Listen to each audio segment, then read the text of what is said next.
a video look at this Bluetooth speaker to hopefully give you a better idea of what you're considering.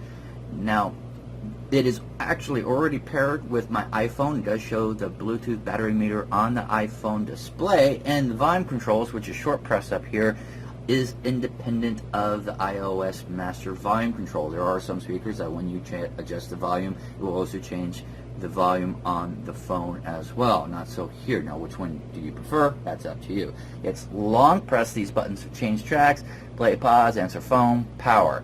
On the side here underneath a flap is your charging port and auxiliary if you want to use it as a wired port. That's, you seal that. It's easy to open, easy to seal. The outer frame here feels like actually a hard rubber, not a rigid plastic, but a hard rubber. And then you got your grills, front and back are riveted through, silicone strap that also has a bolt. And does actually have a 1/4-inch screw mount on the bottom that will allow you, if you want to, mount it on a tripod or really any mounting accessory that you would normally could put a camera or a camcorder on. Now, audio-wise, as I emphasized in my written review, this has a very shallow bass response, but that is put right there in the product specifications, 160 hertz to 20 kilohertz. Now, the significance of that may escape you. You may not know exactly what that means. That's why I'm emphasizing it. What that means in practical terms is that the bass response is very shallow and truncated. I mean, it has a low frequency sense there that would work for like things like classic rock and roll and what have you, but when you come to electronic beats that reach down even further, all the way down to 10 or 20 hertz, and this is 160 hertz limit, yes, the bass response is very thin and shallow. I'll just play a quick little audio demo here just so you can get a general idea. I think I already have a track lined up on my iPhone. Let's first bring up my music application. No, I don't. Alright, so I'll just start it right there. Now, volume wise, my iPhone is actually already maxed out, so I have to bring the volume up on the speaker. That's what I mean, it's independent. So we'll just short press it. Maximum volume.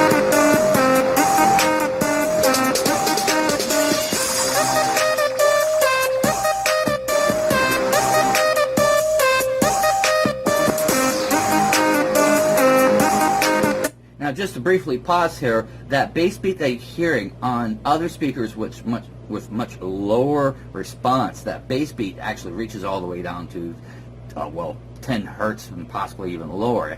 On speakers and headphones that have that sensitivity, that bass beat is actually very strong, very resonant, very rich, very full. It's a boom, boom. With this, it's not quite a pip, pip, pip, but it is, you know, like I said, truncated and shallow.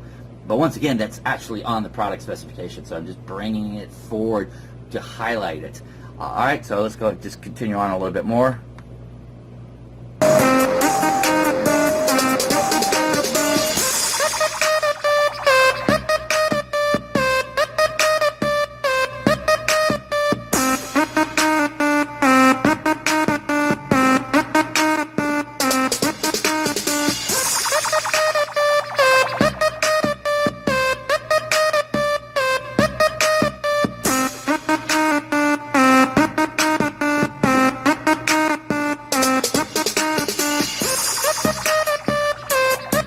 So in other words, if you're primarily playing anything that employs electronic beats, be it, well, hip-hop, electronic dance music, that sort of thing, this probably is not going to satisfy you. It just doesn't have that, you know, that reach downwards. But the 160 hertz and above still covers like natural percussion and things like that. So, like, once again, things like classic rock and roll or that sort of thing, it does actually carry through relatively nicely. Alright, but in the end, it's all determining if this meets your needs and desires, so I hope you guys have yourself a great one.